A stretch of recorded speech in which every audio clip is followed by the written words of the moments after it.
My mom, my rock, my matriarch, Ophelia, who is here today, thank you. I humbly appreciate this award. Dr. Martin Luther King Jr. stated that a genuine leader is not a searcher for consensus, but a molder thereof. Such is the gestalt of the consciousness of a leader.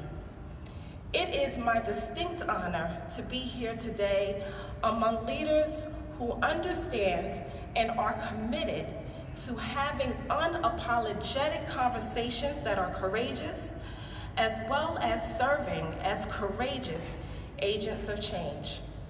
Leaders who understand the unequivocal importance and value of repurposing the allocation of resources to ensure equity, to close the achievement gap by providing access and opportunity for young people that are linguistically, culturally, and or socioeconomically diverse.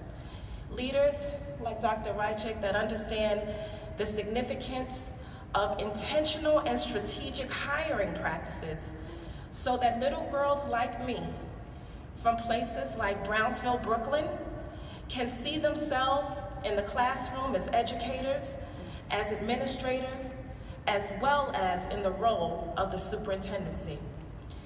See, I want to tell you a little bit about how I found out that I was receiving this award. I was in my building. I am the principal of an elementary school building, 500 students, K through 5.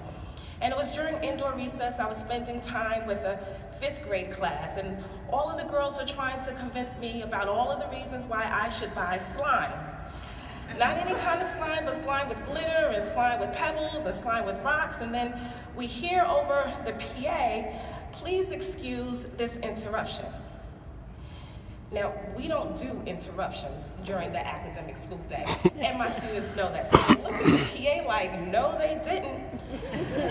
And then we hear, this is Greer Rychik, your superintendent of schools, and I am here to let you know that your principal, Lynnette Williams, is the recipient of the Dr. Mary Barter Scholarship, and she will receive $2,000 to help in her pursuit of her doctoral degree.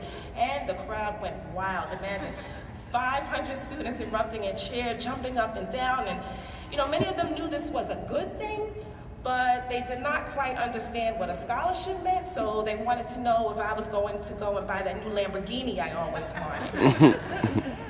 And then I had students that came to my office in tears. I mean, they were crying because I received this award, and I was so confused, I couldn't understand. I mean, are you happy or are you sad? And if you're sad, why?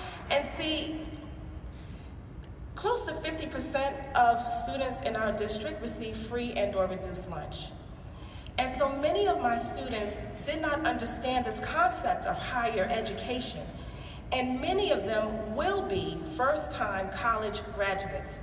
See, I believe in speaking things as though they shall be, not as though they are. And so they thought that when I was going back to school, that meant that I would leave the role of being a principal and sit in the classroom the way that they do on a daily basis all day. And I assured them, no, baby, I have to work, so you don't have to worry about that. Wipe your eyes. And the next morning when I entered the building, much like you might imagine rose petals that lead into a special room for a special occasion, I had letters of appreciation and letters of congratulations that lined the entrance of my building into my office. Letters from students telling me how proud they were. Letters from 2nd grade girls telling me that when they grow up, they want to be just like me, and how proud they were of me. And so when I read these letters from my young scholars, I could not help but think about those that came before me, those sheroes and heroes upon whose shoulders I stand, who blazed the trail so that I can do what I am purposed to do. Trailblazers like my mother, Ophelia, like Dr. Mary Barter, like my superintendent, Dr. Greer Rychik. And as I thought about my young scholars that said that they would like to be just like me, I must also pay tribute to those who shall come after me.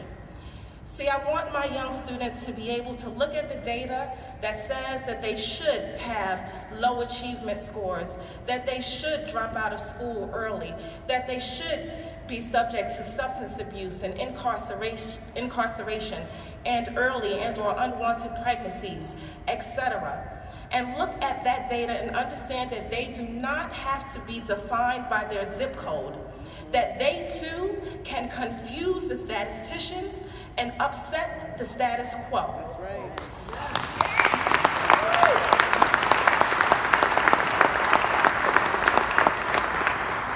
See, what I love about this work is that we can engage in the narrative, but we can also change it.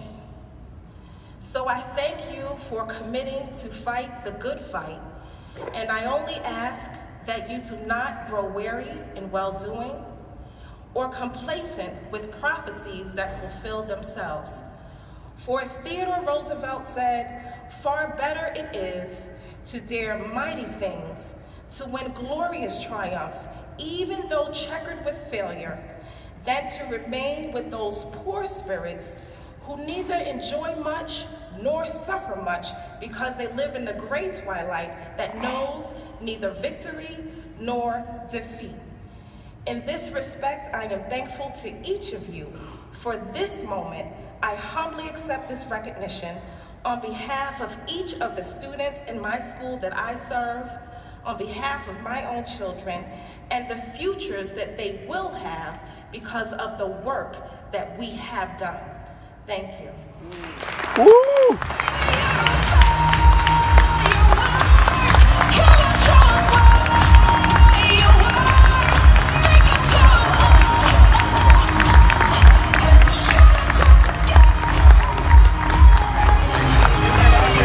Oh, sorry, my hand. Okay, thank you. Well, congratulations, Lynnette, and thank you, Gladys, and the committee for